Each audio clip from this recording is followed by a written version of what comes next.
How to score 50 plus out of 60 marks in MCA CET examination. रफली 45 plus days, 45 से 50 days का time बचा हुआ है। How to maximize our score in logical reasoning. देखो logical reasoning बहुत scoring area भी है और यहाँ पे आपका स्कोर बनना भी चाहिए। अगर यहाँ स्कोर नहीं बन रहा है तो कौन से एरिया में आप स्कोर बनाओगे, ठीक है।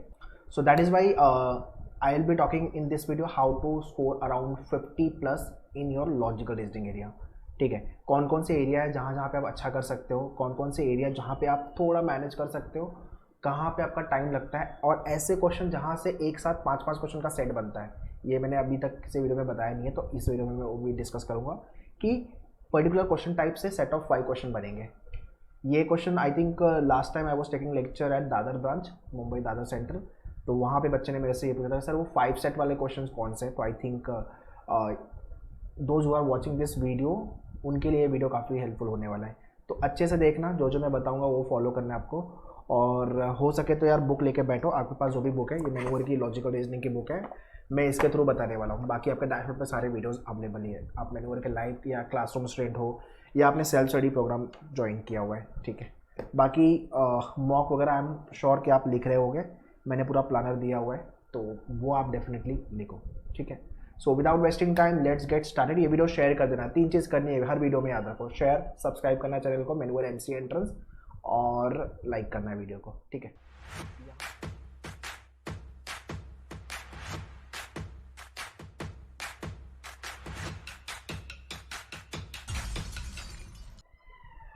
Alright, now let's talk about very first. मैंने ओवरऑल लॉजिकल रीजनिंग को सब सेक्शन में डिवाइड कर दिया है। तो ये है आपका सब सेक्शन किसका, लॉजिकल रीजनिंग का, जहाँ पे अपन ट्रेडिशनल लॉजिक को लेके बात करेंगे। Okay, so these are the list of the topic which I have listed here, ठीक है। ये टॉपिक्स अच्छे से गो थ्रू कर लो।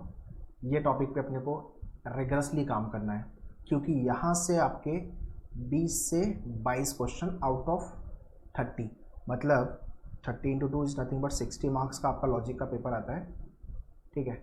और इंटू टू अराउंड 40 से 44, तो यहाँ पे आपका 45 मार्क्स बनने का स्कोप है। आई एम नॉट सेइंग कि सारे ही राइट होंगे, बट हाँ मेजर चंक्स आपके एग्जाम में यहाँ से आने वाले हैं, ठीक है।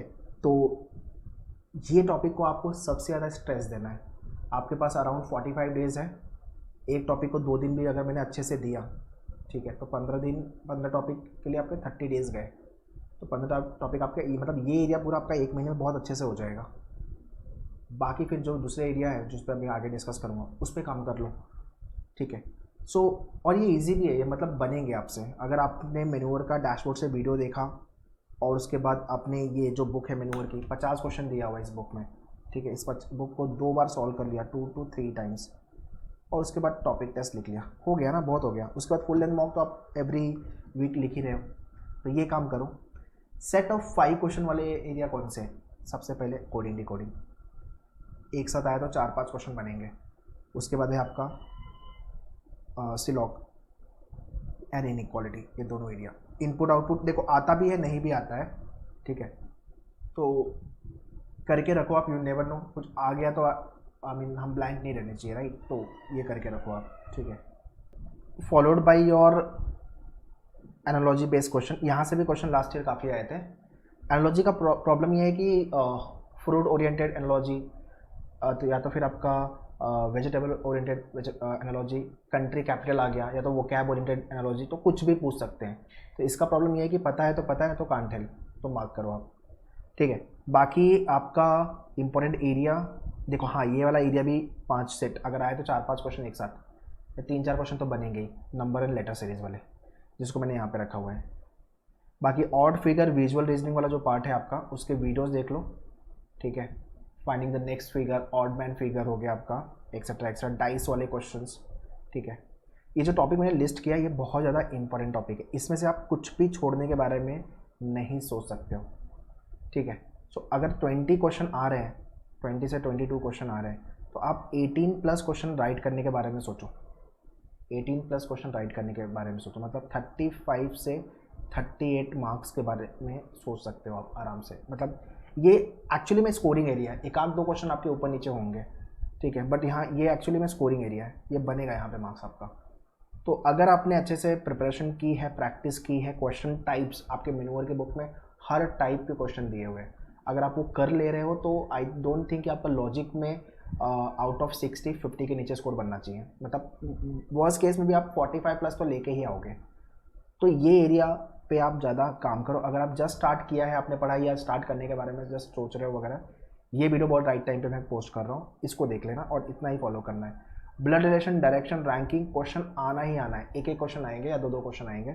कभी कभी ब्लड रिलेशन से आपका फैमिली ट्री अगर दे देता है ना तो 3-4 क्वेश्चन बन जाते हैं। तो ये भी एरिया आप सेट ऑफ 5 वाले में ले सकते हो। तो सबसे ज़्यादा जो question in terms of the 3-4 set के बनेंगे, एक तो पहला है coding decoding, number and letter series, blood relation, syllogism, inequality, input output, ये 6 मेन टॉपिक है और 7वां टॉपिक आपका एनालॉजी। ये 7 टॉपिक आराम से आपको अराउंड नहीं तो 20+ क्वेश्चन दे देंगे सिर्फ ये 7 टॉपिक। तो सबसे पहले इस टॉपिक को हिट करो। बाकी के एरिया पे भी आपको काम करना है। क्लॉक एंड कैलेंडर, डाइस वाले question, missing number, classification, analogy, Venn diagram वाले। अच्छा, वेन डायग्राम में भी sometime they give you that kind of a diagram की जहाँ पे 3-4 क्वेश्चन एक ही सेट में होता है या 2 क्वेश्चन 3 क्वेश्चन एक सेट में होगा। तो ये आप थोड़ा सा अच्छे से प्रैक्टिस कर लो ये टॉपिक को। अगर आप इस पर अच्छे से काम करते हो तो आपका लॉजिक का ऑलमोस्ट मतलब समझ लो ना कि 80%, 70 से 80% काम काफ़ी हद तक आपने कर लिया है। नेक्स्ट है आपका वर्बल और क्रिटिकल लॉजिक, आप बोल सकते हो। यहाँ से आपके अजम्पशन वाले क्वेश्चन, इनफैक्ट पढ़ना तो आपको सभी है बट जहाँ से क्वेश्चन मेनली बनेंगे अजम्पशन, आर्ग्यूमेंट, कंक्लूजन, इन्फ्रेंस, ये 4 ज़्यादा इंपॉर्टेंट टॉपिक है। ठीक है, उसके बाद course of action, cause and effect आप डेफिनेटली करो। यहाँ से आपके 2 से 4 क्वेश्चन या 3 क्वेश्चन बनेंगे। मतलब ये जो टॉपिक अगर आपका आ रहा है तो अराउंड 5 to 10 मार्क्स के लिए बनेगा, 5 to 8 marks, sorry 5 to 8 marks के लिए अराउंड बनेगा आपका। सो ये अगर टॉपिक आपके एग्जाम में आ रहा है तो 4 to 8 मार्क्स के लिए बनेगा। ये टॉपिक काफ़ी लोग छोड़ देते हैं, मोर देन 50 to 60% जनता छोड़ देते हैं बिकॉज उनको समझ में नहीं आता इसमें करना क्या है। और ये क्वेश्चन टाइप भी थोड़ा वैसा ही है कि understanding wise if you ask me तो थोड़ा डिफिकल्ट है, थोड़ा अलग है। बट अगर आपको एक बार बेसिक इंग्लिश है, आपकी बेसिक अंडरस्टैंडिंग है, आउट ऑफ द बॉक्स जाके नहीं सोच रहे हो, you are stick with the statement, तो फिर आपके क्वेश्चन राइट होंगे।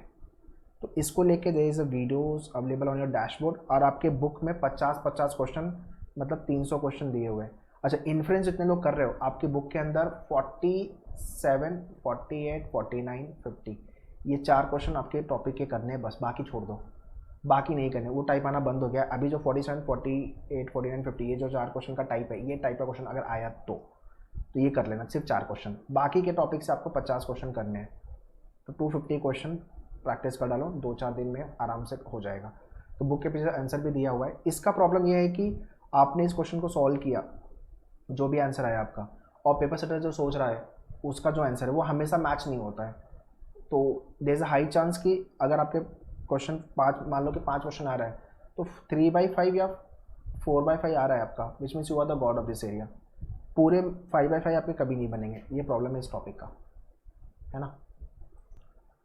तो ये टॉपिक करके रखो। अगर 2-4 क्वेश्चन भी आ रहे हैं, हम एटलीस्ट 1 से 2 क्वेश्चन तो राइट कर सकते हैं यहाँ पे, उतना मार्क्स तो हम यहाँ से आराम से कैच कर सकते हैं, राइट।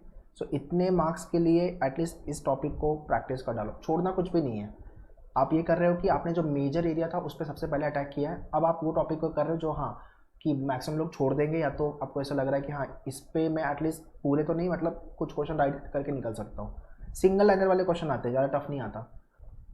ये टॉपिक टफ तब हो जाएगा जब स्टेटमेंट आपका 4 से 5 लाइन का हो गया है और हर आंसर जो आपका दिया हुआ है, जो कि आपका अजम्पशन है फॉर एग्जांपल, वो 3-4 लाइन का दिया हुआ है, तब आपको ये पूरा एक पैराग्राफ जैसा हो गया, इसको रीड करने में मोर देन अ मिनट का टाइम जाने वाला है।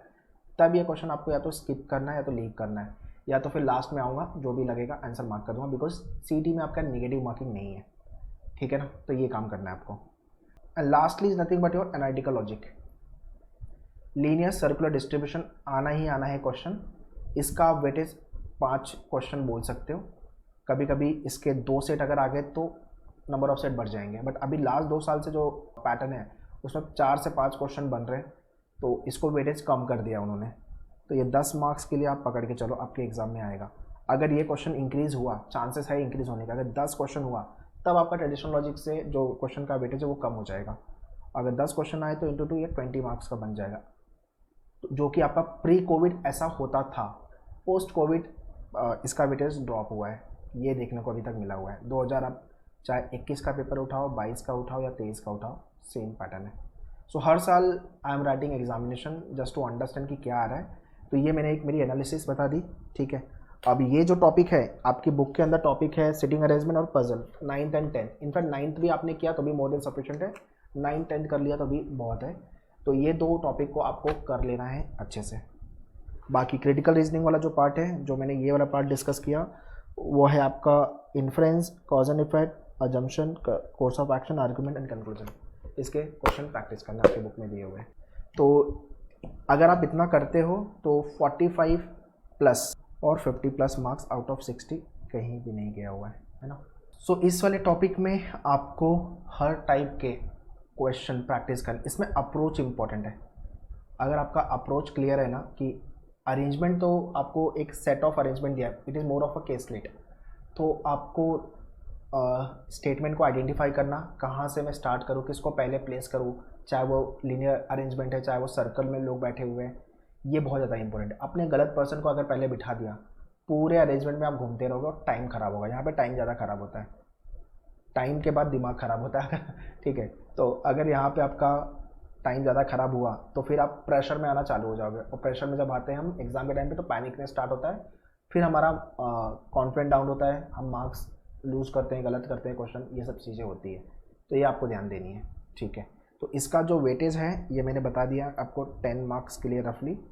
और अगर ये नेबर नो अगर चेंज कर दिया उन्होंने पैटर्न, इसका ज़्यादा क्वेश्चन आ गया तो मैक्सिमम ज़्यादा 10 क्वेश्चन बन सकता है, तो 20 मार्क्स का ये रफली पकड़ के चलो आप, ठीक है। सो आपके डैशबोर्ड पे जब लॉगिन करोगे आप, ये सारे वीडियोज़ हैं जो आपको देखने हैं अच्छे से, ठीक है। हर क्वेश्चन को लेके there is a videos, question type clear है, कोडिंग डिकोडिंग हो गया, आपका डायरेक्शन हो गया, ब्लड रिलेशन हो गया, ठीक है, सिलोजिज्म हो गया, linear arrangement, circular arrangement, distribution हो गया, selection based question, inequality, dice हो गया, क्लॉक एंड कैलेंडर। तो ये पूरे वीडियोज़ हैं, ठीक है। इसका एक्सेस आपके पास है तो अच्छी बात है, नहीं है so kindly take the access. अगर आप if you want to join us तो लिंक मैंने डिस्क्रिप्शन में दिया हुआ है, directly you can sectional program logic का ले सकते हो, या तो फिर आप फुल कोर्स जो है जिसके अंदर videos, mock, handouts, everything is there, तो वो आप चेकआउट कर सकते हो, ठीक है। तो इतना काम अपने को करना है। लॉजिक में अगर आप 45-50 नहीं हिट करें तो प्रॉब्लम है भाई, बिकॉज एनी वे मैथ्स में तो आपको मैनेज ही करना है unless you are very good in maths. बाकी आपका स्कोर इंग्लिश एंड कंप्यूटर में चलो अगर आप ठीक हो तो वहाँ पे कर लोगे, और करना भी अपने को। बहुत लोगों का जितना मैथ्स अच्छा नहीं है, आपको लॉजिक, कंप्यूटर और इंग्लिश में तो फोड़ना ही फोड़ना है, और मैथ्स में मैनेज करो। तो आउट ऑफ 4 सेक्शन, मेरा कहने का मतलब ये है कि कोई 3 सेक्शन आपका बहुत अच्छा हो, 1 सेक्शन आपको मैनेज करना हो, ये ध्यान रखो, ठीक है। So that's all guys in this video. ये वीडियो प्लीज शेयर कर दो सारे लोग को, so that everyone should be benefit from this video. मेरा नेक्स्ट वीडियो इंग्लिश, क्वांट को लेके एंड कंप्यूटर को लेके बहुत जल्दी आएगा। 45 डेज में कैसे पढ़ना है वो आपको मुझे नेक्स्ट वीडियोज़ में मैं बताऊंगा। फिर भी कोई डाउट एंड क्वेरी हो तो आप कमेंट में लिख के बता सकते हो। I will be happy to reply you. All the best, thank you.